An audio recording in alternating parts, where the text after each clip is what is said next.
Boa noite. A Rede Manchete continua, aqui no Jogo do Poder, a debater os principais assuntos nacionais, aqueles que prendem e até que dividem a opinião pública. Em 1998, nenhum tema igualará a sucessão presidencial em interesse nacional. Nós já entrevistamos, aqui nas últimas semanas, Luiz Inácio da Silva, do PT, Ciro Gomes, do PPS e Roberto Requião, do PMDB. Vamos conversar hoje com o doutor Enéas Carneiro. Doutor Enéas foi candidato em 1989, tirou o 12º lugar. Foi candidato em 1994, tirou o 3º lugar. Doutor Enéas, sua candidatura agora visaria o 2º lugar para passar para o 2º turno? É uma proposição extremamente válida. Falta só um reparo, né, na sua alocução primeira. Quando se diz que eu fui o 12º, é bom que se recorde que eu dispunha de 15 segundos para transmitir uma mensagem. Né?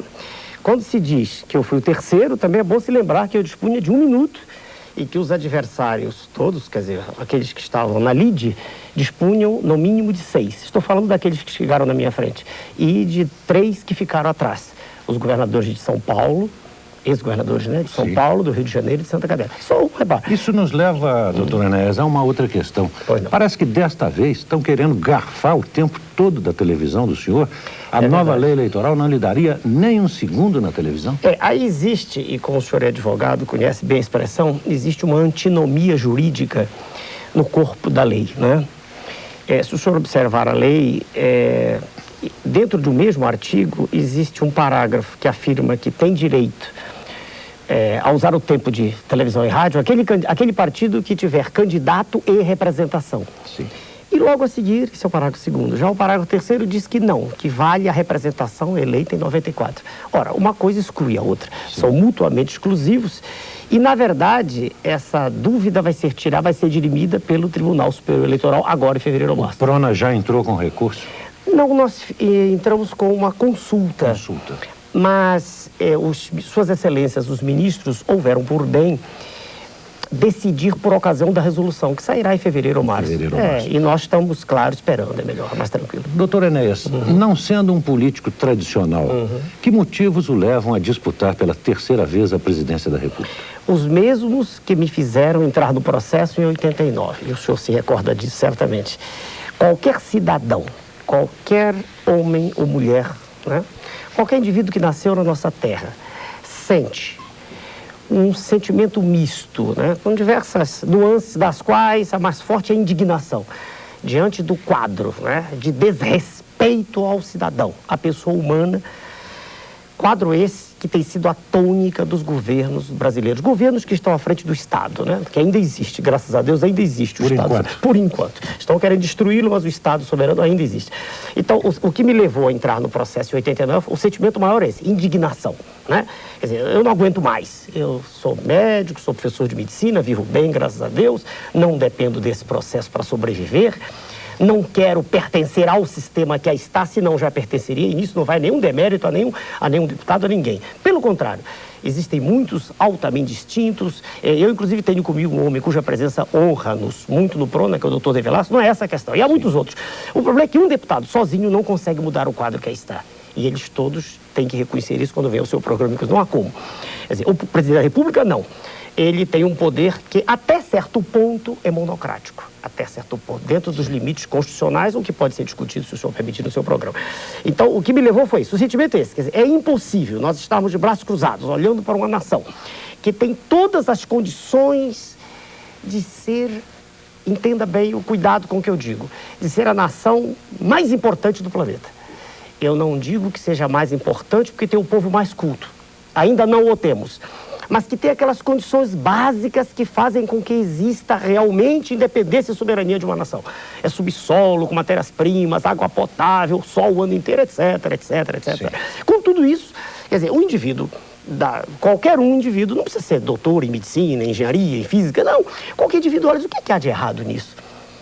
Há alguma coisa muito errada. E eu quero crer que isso deve ter sido... A indignação, então, é o principal motivo que o leva. Sem dúvida. Eu disse assim, eu não aguento mais, eu não suporto mais ver a nação da qual eu sou filho, e todos nós somos, né?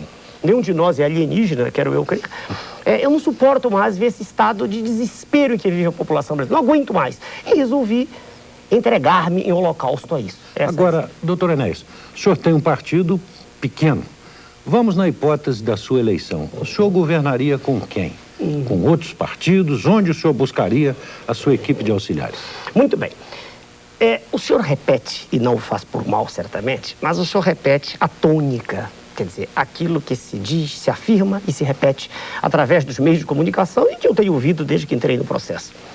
O que é um partido pequeno, o que é um partido grande? Com sua licença, eu me permito examinar um pouquinho a questão. Eu estou olhando para o relógio para não ser prolixo.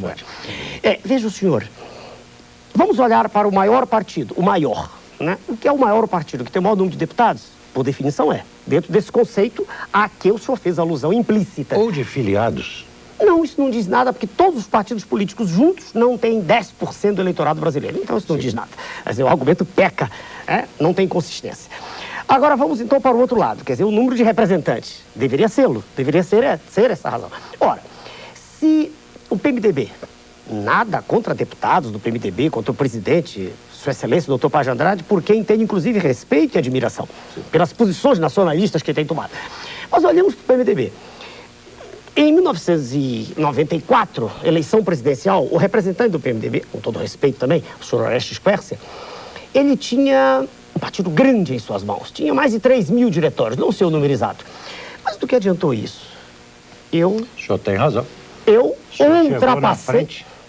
ultrapassei sem ofendê-lo em nenhum momento. Sim. Jamais fiz ataque pessoal a ninguém, não gosto disso, nem de vida particular deles, mas apenas mostrando que existe uma inépcia, né, política gigantesca, em que os partidos políticos se tornam apenas instrumentos de manutenção do poder, só e mais nada. Nesse sentido, o que é o partido grande e o que é o pequeno. Agora vamos olhar, se o senhor sair, eu já fiz... Com quem o senhor governaria, Não esqueci, vou responder já. Mas ainda, a questão do pequeno. Será que é pequeno um partido político cujo representante maior, no caso eu, sai à rua e em qualquer esquina é identificado e às vezes de modo entusiástico abraçado? Será que é pequeno um partido político que tem um representante que fala em diversas organizações, de todas as áreas praticamente de atividade no Brasil? Será que isso é pequeno? O partido é ou não, ele tem ou não um representante? Todos devem tê-lo. Ou, repito, o PMDB é tão grande, mas quem é o seu representante? Hoje, Sua Excelência, o presidente, está lutando para se manter, quer dizer, eles não têm um elemento que apresentem à nação e digam, é ou não, eles estão se engalfinhando. Então, repito, é isso que é pequeno ou grande. Bom, agora voltemos com quem? Na hipótese. Será que... Na hipótese, claro. Claro que é uma hipótese, né? Só se sabem os resultados após a abertura das urnas. Quer dizer, quem é que nos diz, quem é que tem coragem de afirmar que a inteligência nacional está só nos partidos políticos? Quem teria coragem de, a meu ver, dizer isso? Estaria sem dúvida, a meu ver, cometendo uma veleidade, proterva, porque há indivíduos de altíssimo gabarito intelectual que jamais entraram em qualquer partido político. Fora dos partidos? Sem dúvida. Quer dizer, a inteligência não tem que estar nos partidos, pode estar neles e fora. E outra questão, em estando no poder, e isso o senhor também é testemunha da história no nosso país, em todos os países do mundo, em estando no poder é naturalíssimo que todos, ou quase todos, deles se aproximem. É a natural admiração pelo poder. Não haverá problema. Nenhum. Agora, doutor Enéas, o senhor colocou como um dos motivos principais da sua candidatura a indignação. De 89, né? Há uma trajetória de lá para cá. De agora também? Não, a indignação é maior. É maior. Bem maior. A indignação vem procedendo. Então eu pergunto ao senhor, as pesquisas indicam o presidente Fernando Henrique Cardoso na frente, em todas elas. Quer dizer, o povo então não está indignado? Não, o povo não sabe o que se passa. Vamos bem devagar, e não tem culpa disso. É rara a existência de um programa como esse seu, em que, num tempo de exposição extremamente razoável, as verdades podem ser ditas, como eu espero, poderão ser ditas aqui. Mas vejamos, a nossa população não sabe que o que aí está, que é chamado Plano Real, é uma farsa. A população não sabe que está toda ela sentada num barril de pólvora prestes a explodir. A população não sabe que a inflação está contida, como uma água numa represa. A população não sabe que, mesmo assim, está havendo também um aumento pequenino, progressivo de preços. A população não sabe que o Brasil não tem como pagar as contas gigantescas dos déficits das transações comerciais, etc. A população não sabe, porque o que se apresenta nas imagens coloridas da televisão é um mundo diferente do mundo real. Mas a população está com a cesta básica, está comendo frango, está até com dentadura. Um excelente argumento. Se nós pensássemos na aquisição desses bens fundamentais, quer dizer, da sobrevivência, eu seria obrigado a concordar com o senhor que, na verdade, o indivíduo hoje, como ele não tem aquele desespero da moeda se esvair na sua mão, ele diz assim, não, eu consigo comer. Mas o que ele não sabe, o senhor me permite? Posso mostrar? Claro, por favor. Eu digo isso dessa cartilha, posso mostrar? Por favor. Eu escrevi esse documento, quando eu digo eu estou falando por um grupo que está comigo, né? Escrevi, e os colegas, e eu examino aqui a farsa do real, num certo instante. E eu digo exatamente aqui isso, que responde à pergunta do senhor. Eu não sabia que seria essa, a farsa do real. Um instante aqui que eu digo aqui. Aqui. Eu pergunto assim, até quando a agricultura vai aguentar? Lembremos-nos da marcha a Brasília. Aqui, estamos em Brasília. Quem fez aquela marcha, naquela ocasião, não foram os indivíduos sem terra, eram agricultores que não conseguiam pagar. Todos os pequenos e médios agricultores não estão aguentando o que aí está.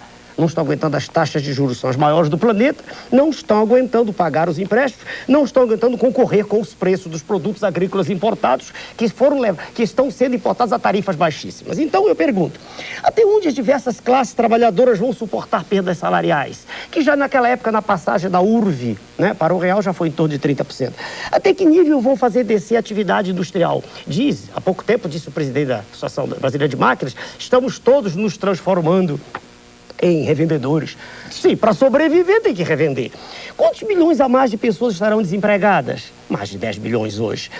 E o comerciante até quando vai aguentar? Aí, o senhor, aqui eu me permita, falando com o estrangeiro, se é um homem extremamente humilde, ganha um salário mínimo, ganhou sempre para comer, o senhor é capaz de jurar que está tudo bem? Claro, porque o seu dinheiro que se volatilizava antes do plano, aparentemente agora rende na sua mão. Mas eles não deixam o senhor saber que essa situação está sendo artificialmente mantida, o que a gente pode examinar com mais calma. Doutor Enéas, vamos fazer um pequeno intervalo e voltaremos em seguida, daqui a 1 minuto.